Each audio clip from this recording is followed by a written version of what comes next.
Domingo 21 de julio de 2013. Asunto inédito 22 en el ciclo alternativo, 21 en el ciclo biológico. 4 horas 47 minutos.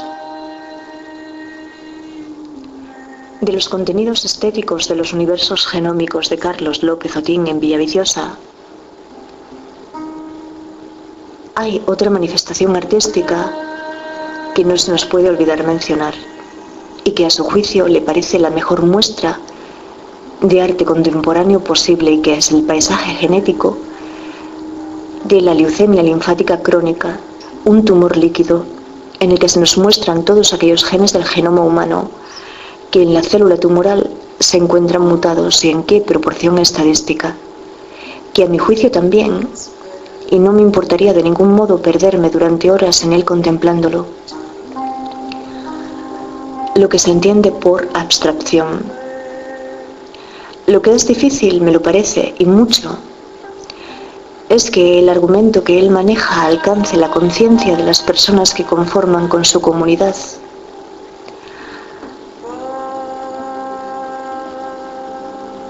Lo que es difícil, me lo parece, y mucho, es que el argumento que él maneja alcance la conciencia de las personas que conforman con él su comunidad, que es la de su país.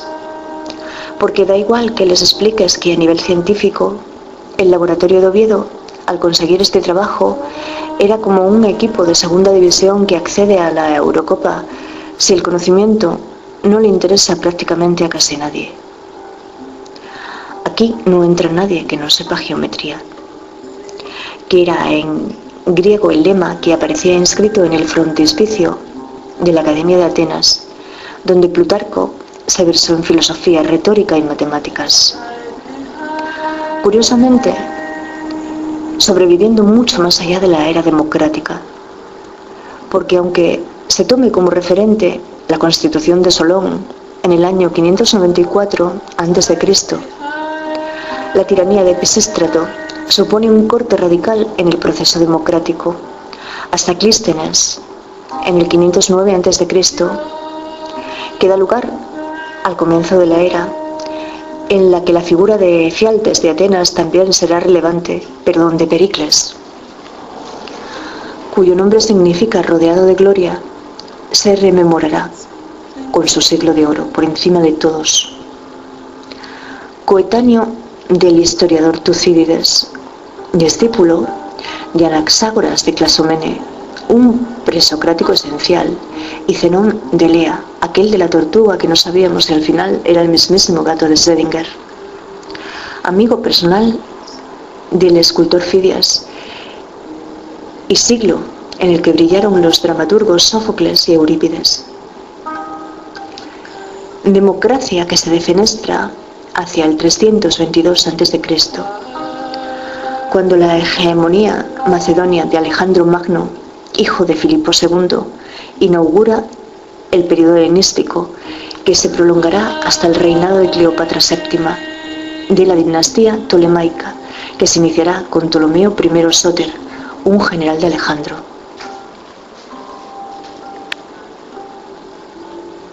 Esa democracia en la que los individuos no eligen representantes para votar en su nombre, y hecho que yo resalto por encima de todos. Cuando la Academia nace un 388 a.C.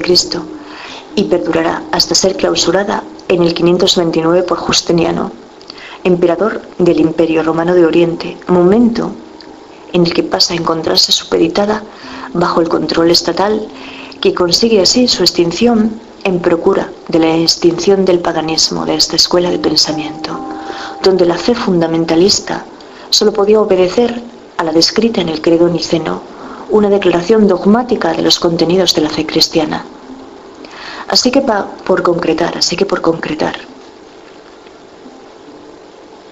decimos que los ídola obedecen a 4 clases o niveles de prejuicios. Los de la tribu, al trasfondo básico, al que compartimos con los animales, a los que también supedita su temor y sus circuitos de recompensa y placer. Los de la caverna, a los del sentido común, los del foro, a los del lenguaje, y los del teatro, a los marcos más o menos racionales que exceden el ámbito del sentido común. Y yo lo que encontraba ayer era un trabajo que leía por encima acerca de la democracia ateniense y que me pareció excelente. Pero el calor me derrumbó y perdí parte de la mañana y luego todo el día. Carlos Arturo Torres, sin embargo, explica de este modo los ídolos que tienen que ver con el significado de la palabra, lo cual es coherente.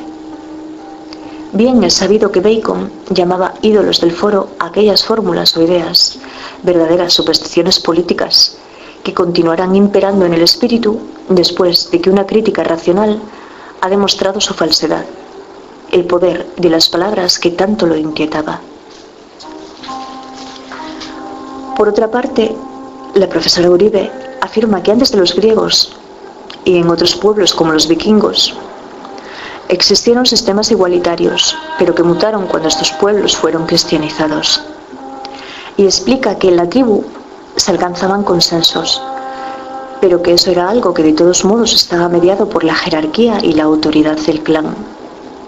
Sin embargo, el griego desarrolla una legislación y ejerce el poder ejecutivo de manera personal, cuando lo que se persigue es la implicación. Y si ahora regresamos a los tiempos modernos y estudiamos la teoría de la justicia de John Rawls, él piensa que en el orden del contrato social, herramienta que nos ayuda a entender qué es lo que hace justa o legítima a una sociedad, los principios de la justicia se acuerdan en una situación imparcial que es justa y que, como anteponíamos hace días, se quiere de un velo de ignorancia, entre comillas fenomenológicas. Pero también la pregunta por la justicia, por los principios que estructuran la sociedad, surge únicamente bajo ciertas circunstancias, que son las circunstancias de la justicia, es decir, donde la sociedad se encuentra en una condición de escasez moderada, porque en una escasez absoluta no habrá lo suficiente para dividir y distribuir, y en la superabundancia no habría necesidad de aplicar ningún principio de distribución, y donde las personas que forman la sociedad presentan demandas conflictivas ante la división de ventajas sociales, que esto es algo que refleja de forma excelente el mural de Rivera, con su división de clases, porque si toda la sociedad estuviera de acuerdo, tampoco existiría la necesidad de escoger unos principios de justicia. Y para racionalizar estos principios, Rawls va a formular un juego de probabilidades que responden a las opciones de maximizar la utilidad esperada o bien maximizar el valor mínimo, que es la opción a la que yo me ajustaría, la de la prudencia frente a la del optimismo. Bajo ese prisma de la prudencia se pretende beneficiar a todos. Bajo ese prisma de la prudencia se pretende beneficiar a todos, pero va a ser necesario aplicar un principio de la diferencia, porque la aplicación del principio utilitarista es lo que todos conocemos como sociedad, y la aplicación de un principio maximas genera una sociedad donde existe una élite enriquecida y poderosa que genera grandes desigualdades sociales. Que quizá hoy me estoy precipitando demasiado y por eso nadie entendería gran cosa, solo que yo lo decidí el otro día, precisamente en un punto del camino, que me sugería un locus entre comillas fenomenológicas idóneo, para situar simbólicamente a los ídolos de la tribu, en el ascenso al bosque de Pulide. ¿Tú te imaginas ahí los moais de la isla de Pascua? Porque yo perfectamente. Y sí, entonces eso no me supone un problema, porque voy a actuar como si lo fuera. Yo puedo pintar lo que me apetezca o desee, porque al final lo que hace presión para que las cosas se materialicen o no se materialicen es el ambiente que a uno le rodea. Te deseo que te sientas bien, querido profesor.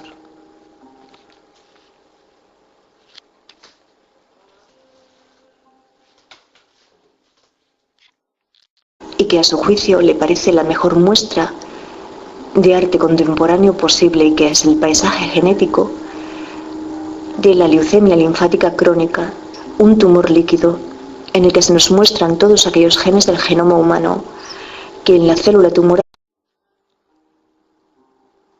Domingo 21 de julio de 2013, asunto inédito 22 en el ciclo alternativo, 21 en el ciclo biológico.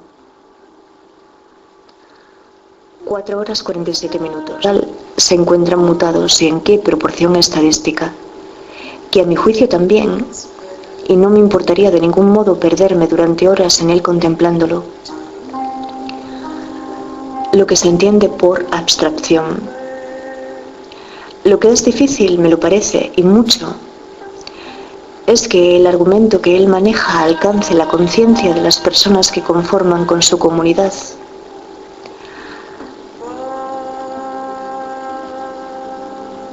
Lo que es difícil, me lo parece, y mucho, de los contenidos estéticos de los universos genómicos de Carlos López Otín en Villaviciosa.